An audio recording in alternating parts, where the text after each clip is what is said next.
بسم اللہ الرحمن الرحیم۔ تقی وائس ٹی وی کی ویڈیو میں ہم آپ کو خوش آمدید کہتے ہیں۔ حضرت داؤد علیہ السلام کی قوم کو آخر کیوں اللہ تعالیٰ نے اتنا دردناک عذاب دیا اور کیوں ان کو بندر بنا دیا؟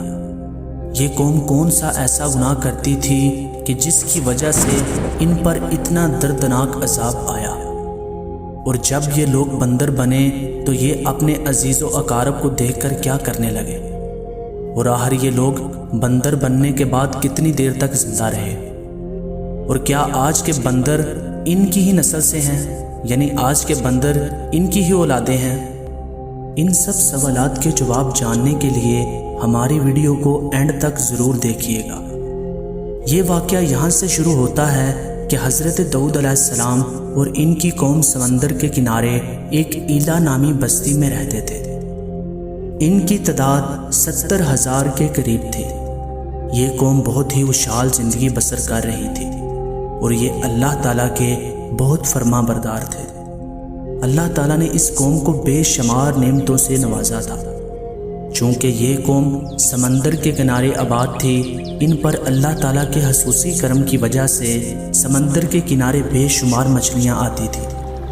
سامعین، یہ ان مچھلیوں کو پکڑتے اور ان کا کاروبار کرتے تھے اور یہ لوگ بڑے مزے سے زندگی بسر کر رہے تھے۔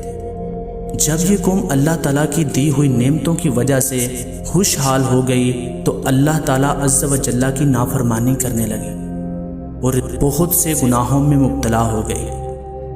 اور پھر اللہ تعالیٰ نے اس قوم کا امتحان لینے کا ارادہ کیا۔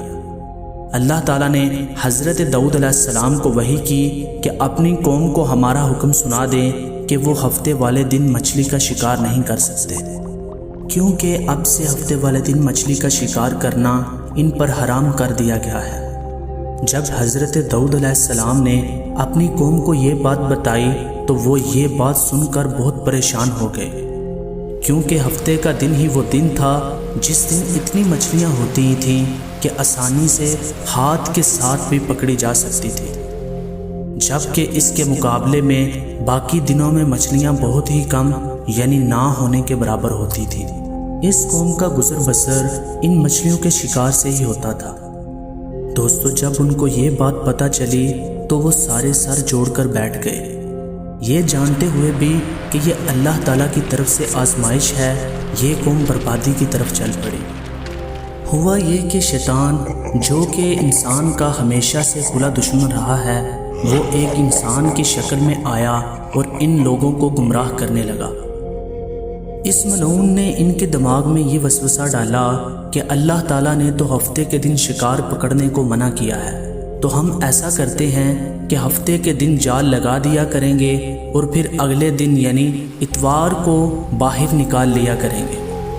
دوستو، آپ سمجھ رہے ہیں نا کہ شیطان انسان کو کس طرح اپنی چالوں میں پھنسا کر گمراہ کرتا ہے۔ لہٰذا حضرت داؤد علیہ السلام کی قوم کے کچھ لوگ شیطان کی بتائی ہوئی راہ پر چل پڑے۔ وہ ہفتے کے دن سمندر میں جال لگا دیتے اور ان لوگوں نے کناروں کے ساتھ نالیاں بنا کر گڑھوں میں ڈال دی تھی کہ جب مچھلیاں آئیں تو پانی کے بہاؤ کے ساتھ ان نالیوں میں داخل ہو کر گڑھوں میں پھنس جائیں۔ اور ان لوگوں نے سمندر میں مچھلیاں پکڑنے والے کانٹے بھی لٹکا دیے تھے۔ ہوا ایسا کہ جب ہفتے والے دن مچھلیاں آتی تو ان گڑھوں اور کانٹوں میں پھنس جاتی۔ اس کے بعد وہ اتوار کے دن ان مچھلیوں کو نکال لیتے۔ ان بدبخت لوگوں کو شیطان کا یہ ہیلا بہت پسند آیا، لیکن ان لوگوں نے نہ سوچا کہ جب مچھلیاں سمندر سے گڑھوں میں آ کر قید ہو گئیں تو پھر یہ مچھلیوں کا شکار ہی ہو گیا۔ اسی لیے یہ شکار بھی ہفتے والے دن ہی تصور ہوا اور ہفتے والے دن میں ہی شمار ہوا، جو کہ اللہ تعالیٰ نے حرام کر دیا تھا۔ اس موقع پر اس قوم کے 3 گروہ بن گئے۔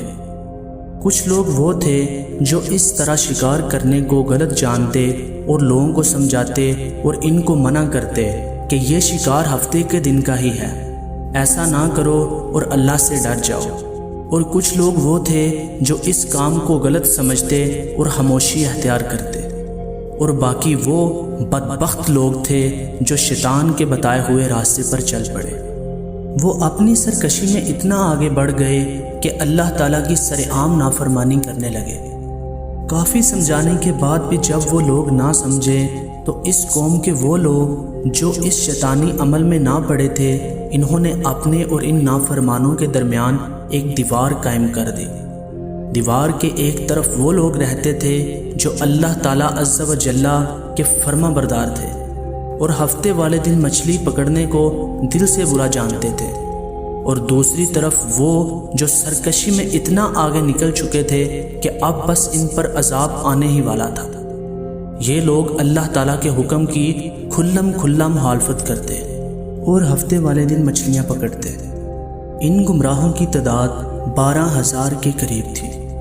حضرت داؤد علیہ السلام نے ان کو اللہ تعالیٰ کے عذاب سے ڈرایا، لیکن یہ بدبخت نہ مانے۔ جب ان لوگوں نے حضرت داؤد کی بات نہ مانی تو حضرت داؤد علیہ السلام نے ان پر لعنت کی۔ اس کا اثر یہ ہوا کہ ایک دن خطا کاروں میں سے کوئی بھی اپنے گھر سے باہر نہ نکلا۔ یہ منظر دیکھ کر کچھ لوگ ان کی دیواروں پر چڑھ گئے تاکہ معلوم کر سکیں کہ آخر کیا ماجرا ہے۔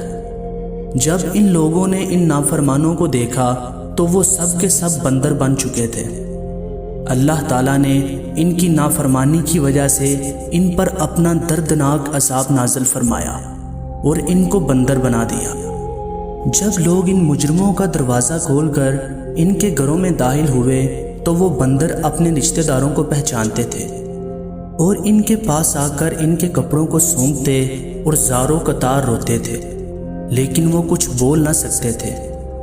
ان 12,000 لوگوں نے اللہ تعالیٰ کی نافرمانی کی تو اللہ تعالیٰ نے ان کو بندر بنا دیا۔ یہ لوگ 3 دن تک زندہ رہے اور اس دوران یہ نہ کچھ کھا سکتے تھے اور نہ پی سکتے تھے، اور یوں ہی بھوکے پیاسے سب کے سب ہلاک ہو گئے۔ ناظرین، اب ایک انتہائی اہم سوال یہ ہے کہ جو اکثر لوگوں کے ذہن میں ہوتا ہے کہ کیا آج دنیا میں موجود تمام بندر اسی قوم کی نسل سے ہیں؟ تو اس کا جواب یہ ہے کہ حضرت عبداللہ بن مسعود رضی اللہ تعالیٰ عنہ سے صحیح مسلم میں منقول ہے کہ بعض لوگوں نے اپنے زمانے کے بندر اور خنزیروں کے بارے میں حضرت محمد مصطفیٰ صلی اللہ علیہ وآلہ وسلم سے دریافت کیا کہ کیا یہ وہی مسخ شدہ شکلوں والے یہودی ہیں؟ آپ صلی اللہ علیہ وآلہ وسلم نے ارشاد فرمایا کہ اللہ تعالیٰ جب کسی قوم میں مسخ صورت کا عذاب نازل کرتے ہیں تو ان کی نسل نہیں چلتی، بلکہ چند روز میں ہلاک ہو کر ختم ہو جاتے ہیں۔ اس سے ہمیں یہ پتہ چلتا ہے کہ بندر اور خنزیر دنیا میں پہلے سے ہی موجود تھے۔ ناظرین، اسی امید کے ساتھ اجازت دیجیے گا کہ آپ کو ہماری یہ ویڈیو پسند آئی ہوگی۔ مزید اچھی ویڈیو دیکھنے کے لیے ہمارے چینل کو سبسکرائب کریں اور ہماری ویڈیو کو لائک اور شیئر کریں۔ تو ملتے ہیں اگلی ویڈیو میں۔ السلام علیکم۔